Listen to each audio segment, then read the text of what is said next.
स्वकथा कृष्णा पुण्यश्रवण कीर्तना हृदयन्तस्तो हि अबध्नानि विधुनोति सुसता नष्टप्रायेष्वभद्रेषु नित्यं भागवत सेवया भगवती उत्तमश्लोके भक्तिर्भवति नैष्टिकी ग्रंथराज श्रीमद् भागवतम की जय. Thank you for joining today's Bhagavatam class, dear devotees. Today we'll be reading Canto 1, Chapter 15, verses 22 to 24. Verses 22 and 23 do not have a purport but are directly related to 24. So we will look at the three verses today. So I will quickly go over 22 and 23 and then we will all sing the verse 24. Thank you.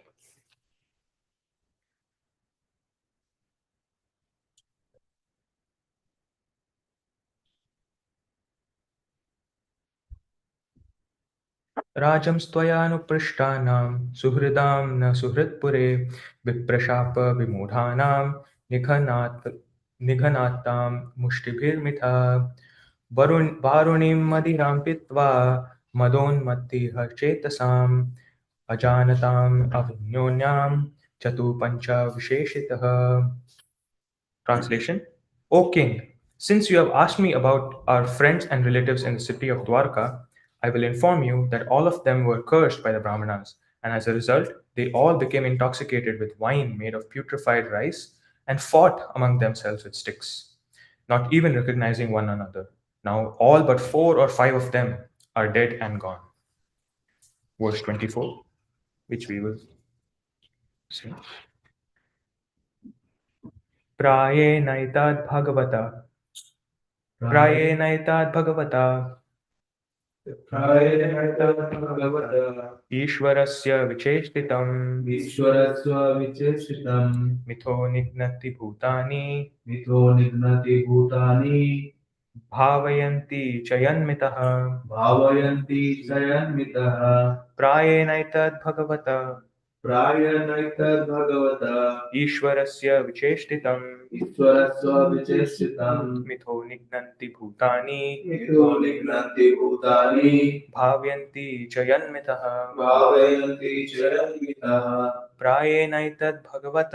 प्रायेणैतद्भगवता ईश्वरस्य विचेष्टितं मिथो निघ्नन्ति भूतानि भावयन्ति च यन्मितः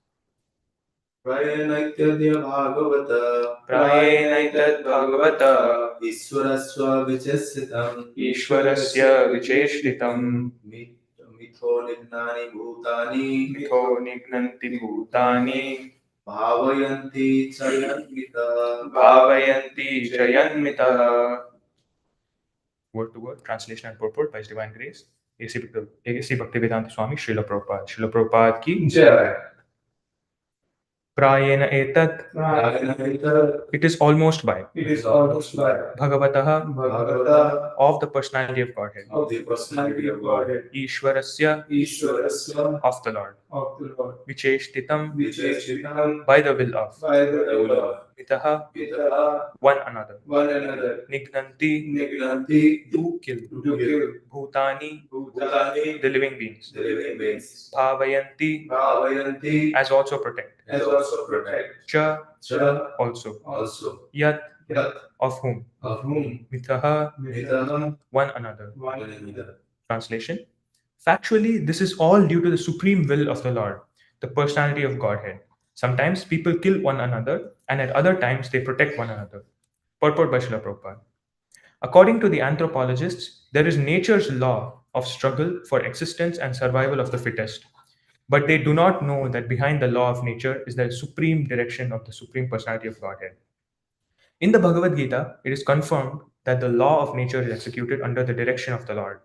Whenever, therefore, there is peace in the world, it must be known that it is due to the good will of the Lord.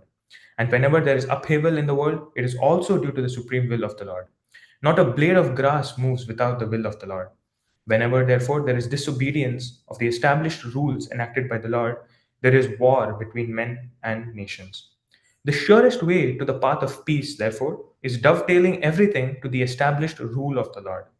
The established rule is that whatever we do, whatever we eat, whatever we sacrifice, or whatever we give in charity must be done to the full satisfaction of the Lord. No one should do anything, eat anything, sacrifice anything, or give anything in charity against the will of the Lord.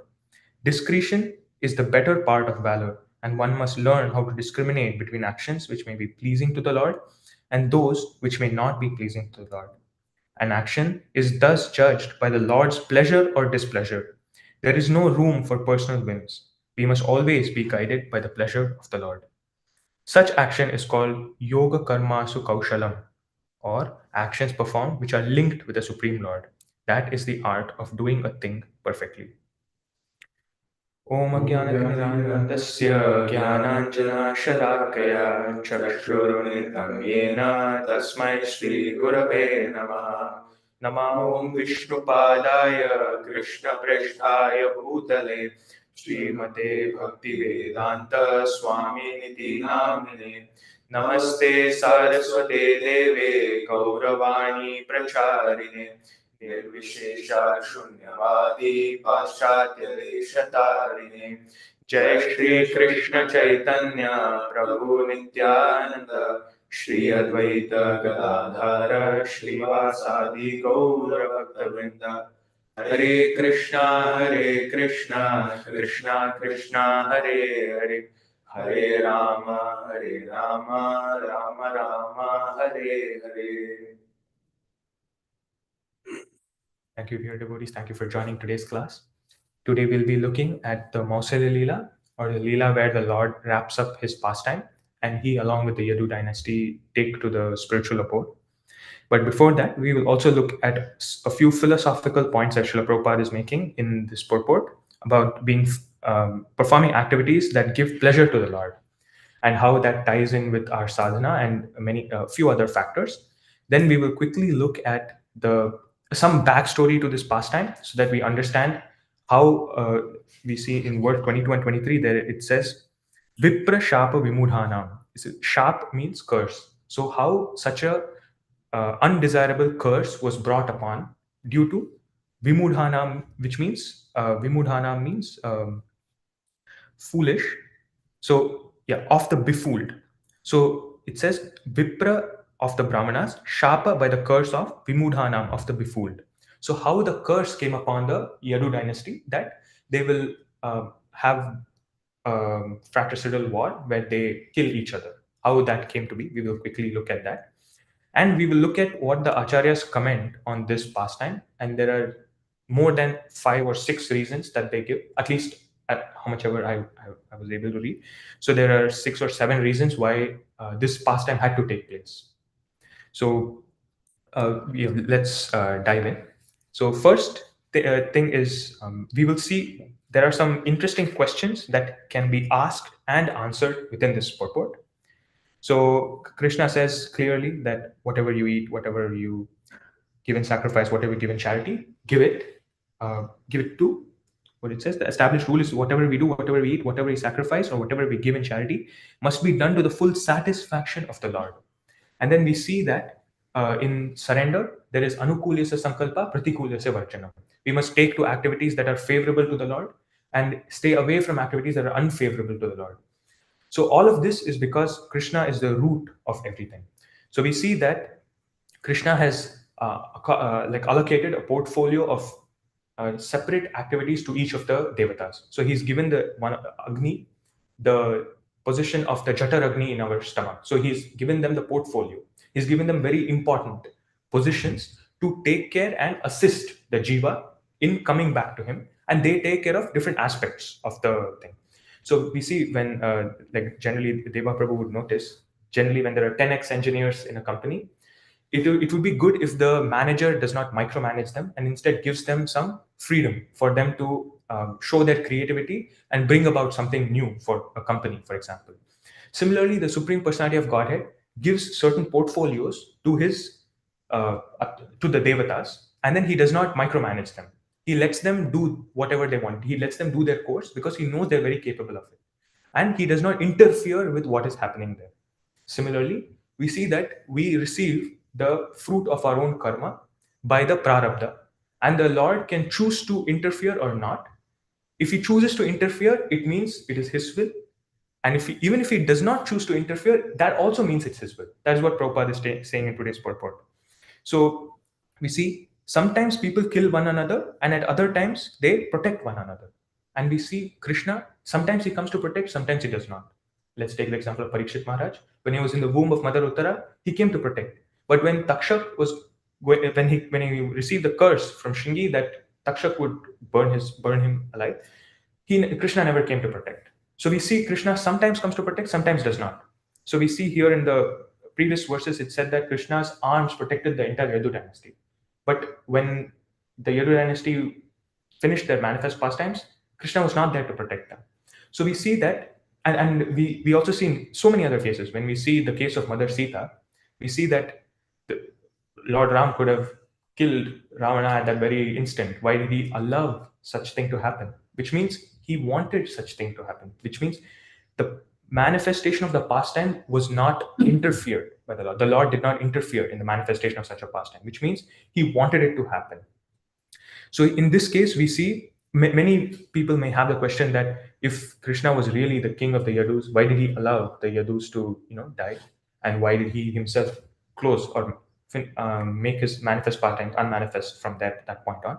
So we need to understand that the supreme will of the Lord is it's inconceivable, and Jiva Goswami mentions in his commentary why it is so. So before that, we will quickly look at the pastime that happens when the Yadus were younger, and then they have a playful notion where they see that there are some sages who are meditating, and one of the, you could say, naughty Yadus, his name is Samba. So Samba takes a cushion, puts it within his dhoti, covers it, and he behaves as though he is a pregnant woman.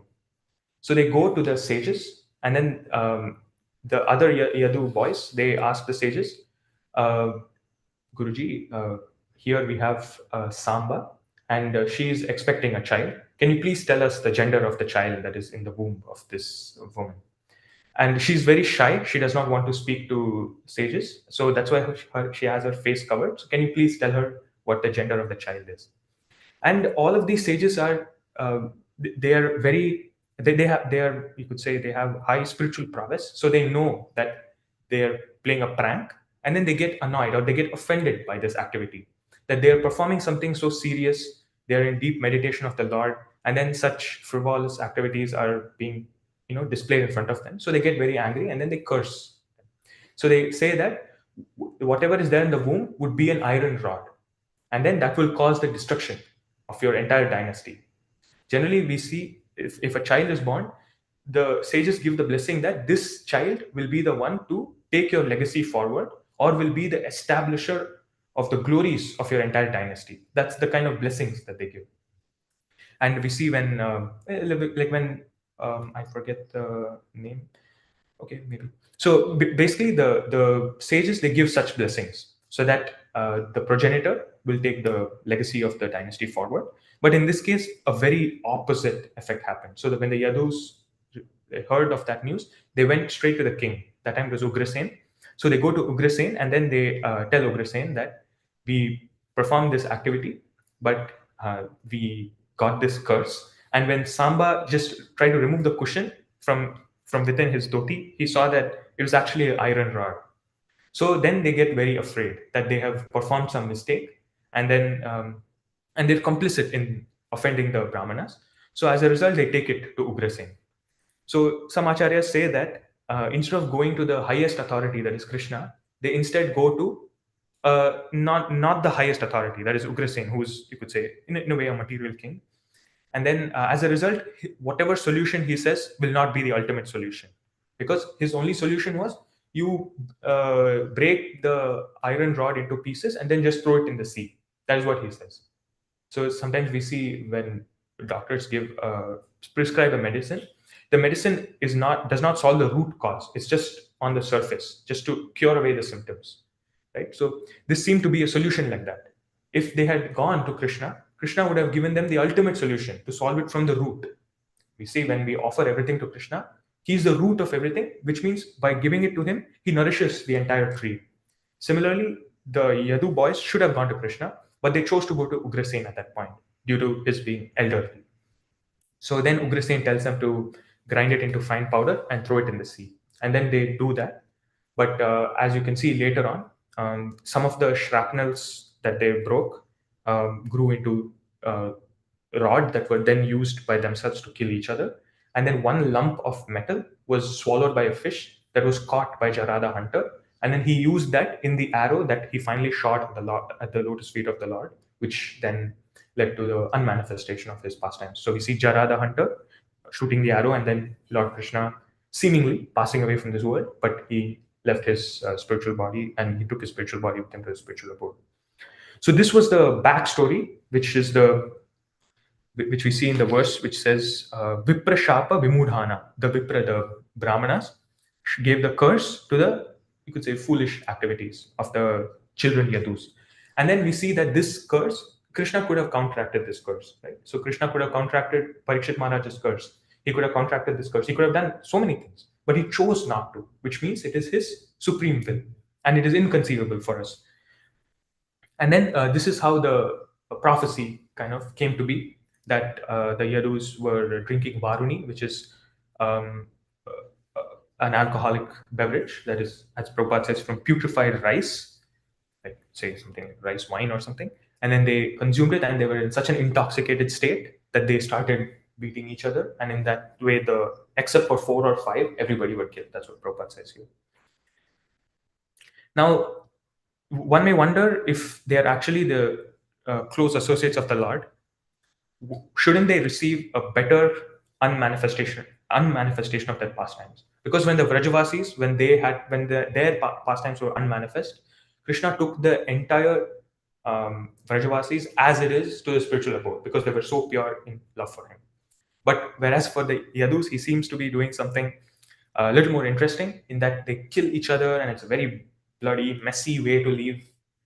And many, even in the material world, if you see many people when they are old or at their deathbed, they would just hope that they just pass away in their sleep peacefully. They don't want to suffer many diseases, use a lot of resources in prolonging their life, suffering through it, and then passing away. You see, in the case of Gaur Govinda Maharaj, he just performed the Mangalarti Kirtan, and after a few minutes, he just quietly passed away. But we see in the case of Bhakti Tirtha Swami, he suffered through melanoma cancer, and he suffered through so many instances, and then he passed away. So why does Krishna cause such suffering, especially to his associates? Is it because he does not care about them? Is he sadistic? Or should we see this in a way? There's this thing known as Stockholm syndrome, where a person undergoes a lot of negative stimuli, and as a result, they think this is the best they can get. So in Christian literature, it's called mistaking a purgatory for paradise. In the sense, they've only come through a lot of hellish circumstances that they think that this is pleasure. We see in the material world, many people come across such illusory pleasures that they think this is actual pleasure. So it's in a sense, it's a kind of Stockholm syndrome, or in a sense, a kind of mistaking purgatory for paradise, where people think that this material world is actually paradise, whereas it's kind of purgatory, or a corrective facility for us to purify ourselves and then go back to the real spiritual heavenly abode. So towards this, in the 11th canto, we see 11.1.13. There are many, all of the disciples of Prabhupada, they give the commentaries of different acharyas. So we will just read them and then go a little bit deeper into wherever necessary. So this is 11.1.13. The Supreme Personality of Godhead used the Yadu dynasty, which was protected by his own arms, to eliminate the kings who with their armies had been the burden of this earth. So this would be all of the kings or all of the Kshatriyas who died in the war. So Krishna knew that they would be a burden on the earth towards the end of Dwapar Yuga. And so through the war, whoever died, they were actually burdensome for the world. So that's why they were eliminated. Then the unfathomable Lord thought to himself, although some may say that the earth's burden is now gone, in my opinion, it is not yet gone, because there still remains the Yadava dynasty itself, whose strength is unbearable for the earth. So the Lord sees that because the Yadavas are directly related to him and they have immense power and respect of everybody, they may misuse it. And then because they are related to the Lord, everybody may think that this is actually the will of the Lord, when actually it will not be. As a result, Krishna does not want to take chances, and so he causes the destruction of the Yadu dynasty. So in the purport, all of the disciples of Prabhupada quote all of the acharyas here. So first is Srila Bhakti Siddhanta Saraswati Thakur. Srila Bhakti Siddhanta Saraswati Thakur has remarked in this regard that although ordinary people might think that the Lord had now removed the burden of the earth by killing the demons, re-establishing dharma and so on, Lord Sri Krishna himself could detect that there was further danger from the irreligious activities of his own family members who were acting improperly. It is stated in Srimad Bhagavatam that a just king will refuse to punish his own enemy if his enemy is innocent, but will punish his own son if his son actually deserves punishment. Thus, although in the eyes of the world, the members of the Lord's own dynasty are always worshipable, Lord Sri Krishna detected that by their intimate association with him, some members of the Yadu dynasty had become indifferent to his will. Since such whimsical members of the Yadu dynasty could act freely, being relatives of the Supreme Personality of Godhead, they would surely cause great misfortune for the world, and foolish persons would take such whimsical behavior to be the will of Krishna. Thus, the Lord, whose desires are inconceivable, began to consider the need to annihilate the indifferent, contemptuous members of the Yadu family. Even today in UP, and there were actually a few of my classmates in undergrad who had the surname Yadava, and they Yadav.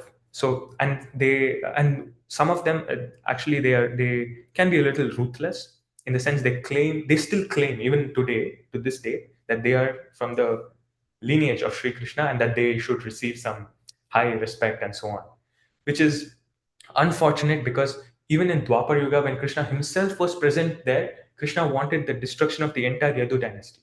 So how can they be in the same lineage as Sri Krishna? We see here all of them were killed except 4 or 5. But that doesn't mean that the 4 or 5 are the progenitors of the Yadu dynasty, which is still present now. They call themselves the Yadavas. So this is exactly why the Lord wanted to destroy them, because we see especially in UP, there are a lot of, you could say, gangs who uh, take the law upon themselves, or they misuse the resources, they misrepresent all of the teachings of Lord Sri Krishna, and then they bring upon immense destruction.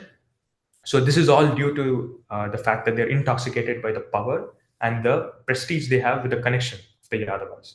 So even though they have no power in this world, even though they cannot control nature, they cannot win wars, nothing, even then they are so intoxicated by their power. Just imagine at that time when as Krishna himself detects that some of them are inimical to his will, how much power they could have wielded and how much destruction they could have brought about. So that is one of the reasons, as Srila Bhakti Siddhanta Saraswati Thakur mentions, about the destruction of the some of the members of the Yadu race. So in this we also see Krishna mentioning something important, that they were against his will. So when we see Krishna telling Arjuna that he's be an instrument, what is that verse? What is that verse to? I forgot. Nimitta matram bhava savyasachi. So he says savyasachi. He tells the ambidextrous Arjuna that you need to become a nimitta matram. You just need to become an instrument in the completion of my will, right? So we see Arjuna did not want to fight. Krishna told him, as we saw in the previous verses, that I've already killed them. I've already reduced their lifespan the minute they touch the hair of Mother Draupadi.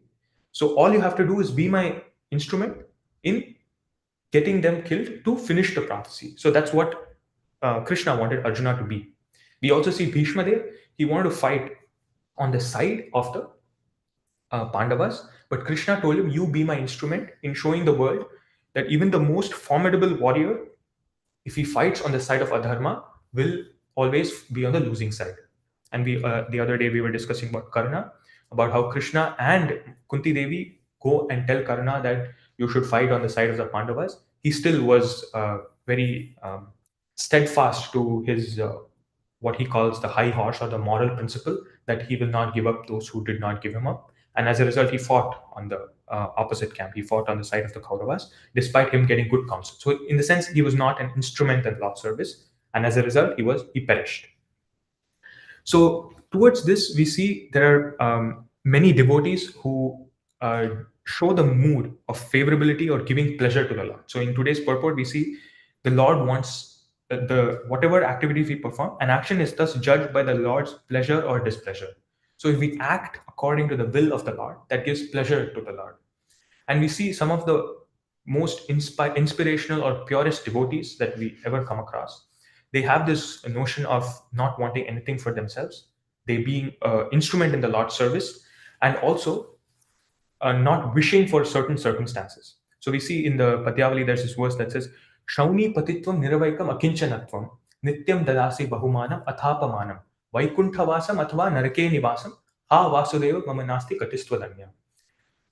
So I think his name is Dakshinatya. Dakshinatya, as Srila Rupa Goswami quotes him in the Patyavali, he says, Shrauni patitvam niravaikam akinchanatvam. You can make me rich. You can make me a poor beggar. It does not matter to me. Bahumanam atha apamanam. You can give me immense respect. You can give me immense disrespect. Vaikunthavasam athava narake nivasam. You can put me in the heavenly abode. You can give me all the pleasures. Or you can put me in the lower planetary systems. Narake nivasam. Ha vasudeva na asti gatistvaramya. I don't want anything else other than your lotus feet. And we see Kulashekara Alvar also showing the same. He says, and which is almost exactly word to word same as what Chaitanya Mahaprabhu says in the Shastakam, Na dhanam, na janam, na sundarim, kavitam vaitagadisha kamiye, mama janmani janmanishware, bhavatat bhaktir ahetuki kari.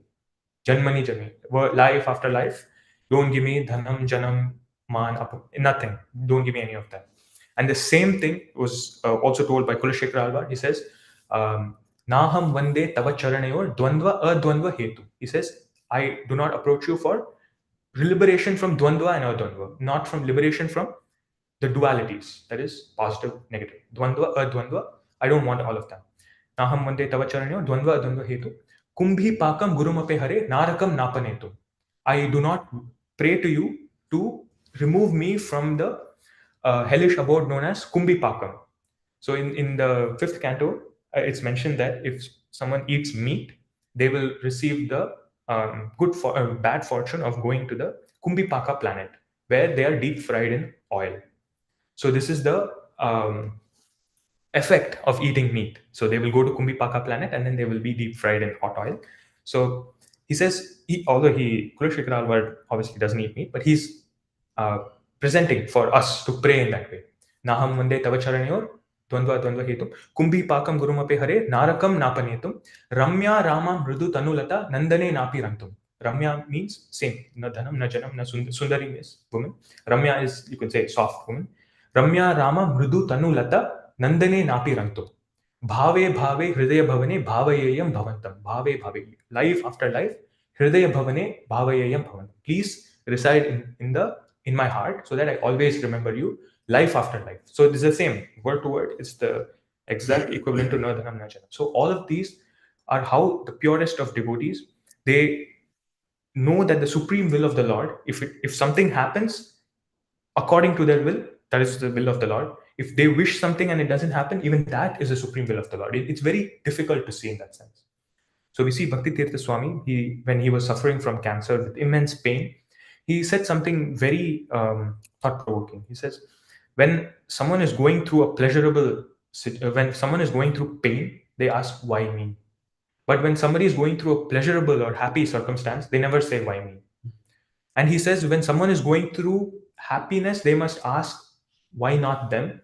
And when someone is going through pain, they must ask, thank you for giving this to me. He says you need to have that kind of Shastra Chakshu, or that kind of vision through the Shastra, that whatever the Lord wants to give me, He will give it to me without me asking for it.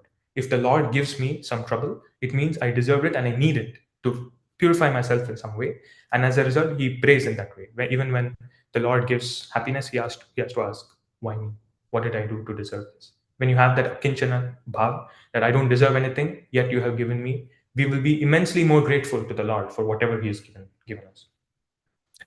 So moving forward, we see in the next commentaries from Sridhar Swami. So Sridhar Swami has pointed out that the word Bahubhi, by his arms, is used in the plural to indicate that the Lord caused the destruction of the Yadu dynasty in its four-armed form. The original form of Krishna as Govinda is two-armed, but it was by the plenary portion of the four-armed Narayan that the Lord killed all the demons on the earth and ultimately removed the burdensome members of his own family. It may be asked, if certain members of the Yadu family had become indifferent to the will of the Lord, why didn't they oppose the Lord in his plan to remove them from the earth? Therefore, the word aprameya is used, which indicates that it is impossible for anyone, even the Lord's own family members, to understand his will completely. So Sridhar Swami is saying that it was the four-handed Narayan form that caused the destruction of the Yadu dynasty. He's giving, so all of the acharyas, when they give their commentary, it's very illuminating for us because they have the supreme good fortune of receiving the darshan of the Lord. So the Lord manifests all the real reasons behind all of his pastimes through them, to them, and they are so merciful that they didn't keep it to themselves, and they're writing and speaking so freely about it. So this is revealed to Sridhar Swami that it was not Krishna himself. It's a detail that Krishna, in his four-handed Narayan form, caused the destruction of everyone in the war and also the destruction of the Yadu dynasty. And he says even the Lord's own family members do not understand his will completely. So it goes to show that just proximity to the Supreme Personality of Godhead is not sufficient to understand his supreme will. So if we see, even Duryodhana got the darshan of the Lord, Sakshat darshan in front of him, but he was going to arrest the Supreme Personality of Godhead when he had come as a peace messenger. And Krishna went to Karna and told him you could say in a very intimate sense, that if you fight on the side of the Pandavas, you'll get everything you want. Because you are elder than Yudhishthir, you will become the king. Because you are one of the Pandavas, you will also have Draupadi as your wife, and you will be one of the greatest Kshatriyas on the entire world. These are the three wish. Like if we see there is this folk tale that is said where the genie comes and gives three wishes and so on. So these were the three wishes that he had, and Krishna is coming and fulfilling it. Yet Karna chose not to do it because he was unable to understand the will of the Lord, and as a result, he perished at the very end of it. So far we've seen three reasons. One is that they may be whimsical. One is they do not understand. Now, no one can understand the will of the Lord is one reason. He's aprameya. Second reason is he would have been very burdensome because they were against the will of the Lord. And what Bhakti Siddhanta Saraswati Thakur was saying, they would be puffed up family members, causing a fratricidal quarrel among. This way, he prepared for his own disappearance from the earth. So these are three reasons we have seen. Then I think Shri Vishwan Chakravarti Thakur mentions that, or I think Jiva Goswami mentions that if the Lord had left them all there, they would have been completely distraught by the absence of his presence there. And as a result, they would have behaved very erratically. And their erratic behavior would have caused a lot more destruction. And he did not want that to happen. Now we see in this case, Arjuna himself, he says he does not have any power. He says he's not able to, even kill a few. We saw in the few verses ago that he could not hold his own against a few weak warriors. So he's completely distraught and he's behaving in a way erratically. He doesn't know what to do. His mouth is drying up again now. So what to speak of the family members of the Yadus, the family members of Krishna who are the Yadus? If Krishna had left them here and gone, then they would be like a parched desert with no water, no oasis. They've been parched. So that is the fourth reason that Krishna did not want the Yadus to behave in an erratic manner when he goes away. We see in the 10th canto when Krishna disappears, the gopis go into a form of madness called unmad, where they do not know what is right, what is wrong. They do not know what is day, what is night, and they are so intoxicated by the fact that they are missing the Lord in separation that they behave in very erratic manners. That's mentioned in the 10th canto. So Krishna has already seen that, so he does not want that to happen for the Yadus. So Srila Jiva Goswami's commentary next. Srila Jiva Goswami has given another reason for the destruction of the Yadu dynasty. He emphasizes that the activities of the Supreme Personality of Godhead should never be taken to be ordinary material activities. nor are the Lord's associates ordinary persons. Although Lord Krishna apparently incarnates within this world for some time and then goes away, it should be understood that the Supreme Lord is eternally situated with his entourage in his various abodes in the spiritual sky, such as Sri Gokul, Mathura, and Dwarka. So this was the question that Kautakana Prabhu had asked previously. If they are present there, how are they also present here? So we were discussing about how the Brihad Bhagavatamrit mentions that they are an expansion, like how Bhishma Dev is an expansion of Dhyo, who's in the heavenly abode, and so on. We see in the Sri Radha Krishna, we see in the Gaur Ganadesh Deepika about how different members in the Gaur Leela, how they are related to Krishna Leela. And then we similarly have a Radha Krishna Ganadesh Deepika. We see how who are who in the Radha Krishna Leela and so on. So these are all Guhya Bhat. So it's all the secret knowings of revelations that some of the acharyas have received and they have put together in a book for us to access and understand the real tattva behind all of the leela that the Lord performs, whether as Chaitanya Mahaprabhu, whether as Krishna and Lord Ram, or any of his activities. So further, I wanted to mention this entourage and its various abodes and spiritual sky. Oh yeah. So one thing I wanted to mention is when we see the associates receiving some kind of pain in the form of killing, or I think previously we discussed about many of the Lord's associates, personal associates, getting some kind of negative reactions for some reason. And then we briefly brushed it off, discussing that the Lord's, all of what the Lord orchestrates is not material pain, it's spiritual, and it is necessary for the progress of the devotee to the next abode. So towards this, I want to give the example of Google Maps, and I want to give the example of Vritrasur. So we see when Vritrasur in his previous life was Chitraketu Maharaj. When Chitraketu Maharaj was on his way to the spiritual abode, he saw Lord Shiva, and he was in a way kind of friends with Lord Shiva. He's been in the assembly of Lord Shiva before. So he sees that Mother Parvati was sitting on the lap of Lord Shiva, and then Lord Shiva was giving a pravachan to other sannyasis present there. So in a joking manner, only Lord Shiva could pull this off kind of smile. He looked at Lord Shiva and smiled and said, Lord Shiva, only you can do this. Having Mother Parvati on your lap and completely chaste, you are speaking that to two sannyasis. Among anybody in the world, you are the only one who can pull it off. And he smiles. But Mother and Lord Shiva knows that it's a devotee of the Lord who is telling him something. And as a result, he is also happy that such a comment has come upon him. It's actually a compliment to Lord Shiva. But Mother Parvati takes it otherwise. She takes it as an insult to Lord Shiva. And as a result, she curses him and he becomes a demon. Right? So we see in the case of Vritrasur, the acharyas comment that if he was allowed to go that way, he achieves what is known as Krama Mukti. So we saw in last Saturday's Japa talk that Vrajjivan Prabhu was mentioning about how Gopakumar attained Krama Mukti step by step.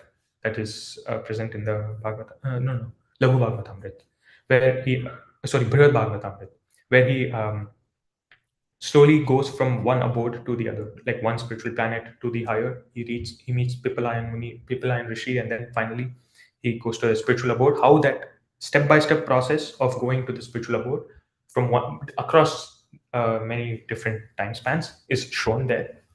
And it was said that if Chitraketu Maharaj had his way going, when he was going to the spiritual abode, if that had happened, he would have also attained Krama Mukti slowly. But the Lord was so eager to have him that he immediately told him, you take a lower birth and you use it as a catalyst to immediately come to him. So instead of going through maybe, let's say, 10 births, Chitraketu Maharaj went to Vritrasur, which seems like a downward trend, but it's actually a springboard to the highest abode immediately. So it's in one lifetime he goes there. Instead of going via 10 lifetimes, he goes in one lifetime. So this is exactly what the Lord is showcasing when he gives some kind of difficulties in a devotee's life. He's showing that he wants you to not just go through it, but grow through it. And as a result, you'll become a much better devotee at the end of it. And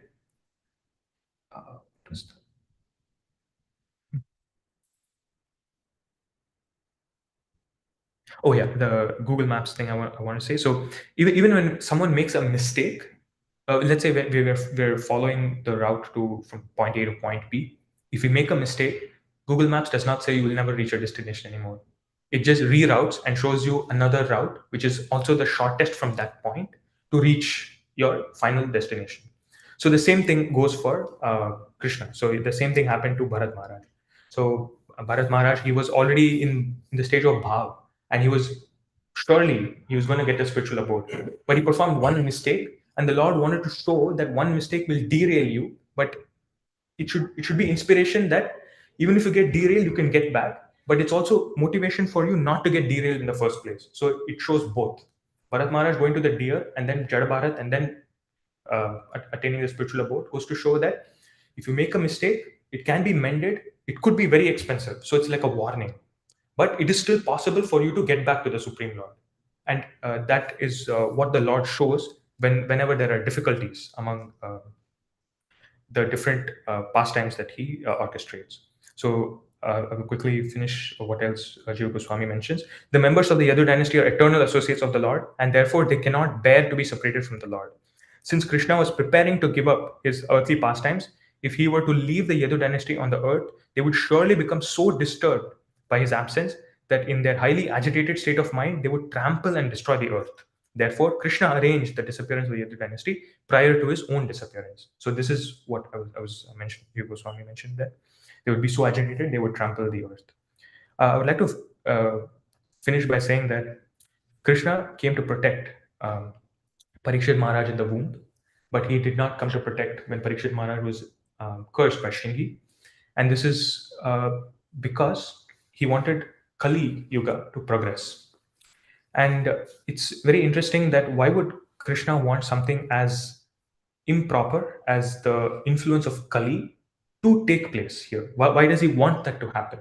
Is an interesting question that I always wanted answered. And this is maybe a half answer, but I would like to open it up and receive. So what I heard from Radhesham Prabhu and few other devotees is that if Parikshit Maharaj had not been killed, and if he was given the boon of staying through the entire Kali Yuga until the end, then it would have been better than Satya Yuga. It would have not been like Kali Yuga. There would be no way any of the four related principles would have been broken, and as a result, it would be better than Satya Yuga here. But Krishna wanted the Kali Jivas to understand that the sattvic pleasures that one may receive. So the person who comes to Kali Yuga has not been purified or was not able to finish their activities in the previous yugas. That's why they're like the rejects from everything they thrown in Kali Yuga. Like sometimes how we reject in the waste basket. Similarly, they're maybe not you three, but me. I'm a reject from other yugas because I could not purify myself and finish my sadhana in other lifetimes. So I'm thrown in Kali Yuga. And Radhesham Prabhu also explains that if I'm offered some sattvic preparations, which are sometimes bland or sometimes plain, I may not like it, and I want more flavor, taste, and passionate spices and so on. So as a result, even if it was very sattvic, I would not be purified or I would not be satisfied by that events. That's why in Kali Yuga, Parikshit Maharaj should was taken away, because if he was there, it would have been very sattvic. But the jivas in Kali Yuga want more and more flavor. They want more and more whatever it's called agitation of senses. This is just a metaphor. Like food is just a metaphor here, that they want more variety and more passionate for them to go through that and then realize that this is not for me. This so Prabhu, you were saying the other day that the beauty of some of the lusty people in this world is agitating, but the beauty of Krishna and Srimati Radharani is what? Pleasing. It's pleasant. It makes you feel complete. It's relishable. But the beauty of what the Kali has to offer in this Kali Yuga, what Mother Kali, Mother Parvati has to offer to us, is agitating. And one has to go through that agitating pain to realize that it's not enough. It does not satisfy me. And as a result, we'll get purified. That is what Radhesham Prabhu mentioned. So with that, I would like to close. I understand I was a little here and there and blabbering in today's class, but you are all Varisht Vaishnavas, you're all seniors. Yo, please forgive me. Please make the correction. Thank you. Hare Krishna.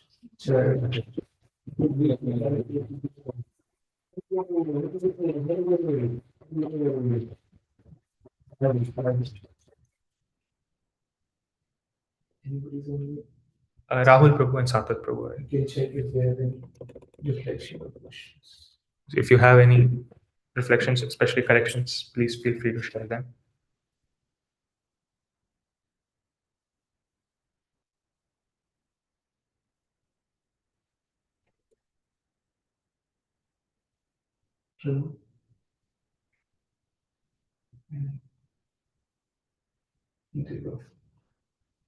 Yeah, I liked so many things you said, bro. First of all, like how Prabhupada mentioned, and you also iterated so many times through different acharyas, nobody can understand the will of the Lord. And so, yeah, so basically, I gave this example. I think I spoke about this example to some devotees. So there was a tennis player, you know. So he won one of the Grand Slam, and so basically what happened was in the later point of life he was having cancer. So then in the press conference, you know, they were asking like you were like doing all food and everything. How still you know you are you know suffering, and what do you have to say about it? Then he told the statistics in how in US how many people at the age before 14, this many people try for tennis, then this many becomes pro, this many are able to play Wimbledon. Like he gave little sequence. Then and I was and only 0.001% win, you know, one of the Grand Slam. So he said when God was you know letting me choose among those 0.11%, I didn't ask why. So then now God is giving me cancer, so I cannot ask why. So yeah, that was something I read, you know, when I was in school. The school means college. So yeah, so same thing. Like you know, you said, uh, we nobody can understand the will of the Lord, and so when especially in the time of difficulties, we should grow through it, not go through it. Otherwise, you know, basically 99 of the 9% of the people, when in the case of difficulties, they usually go to some you know intoxication or some things like that. So whether in distress, if you can connect to sadhu, then you know, then the person can be purified. You know, because our acceptance, also the tolerance level will be higher. Like for example, when in the time of difficulties, whoever says, even if they're saying right or wrong, I'll be in the mode of acceptance.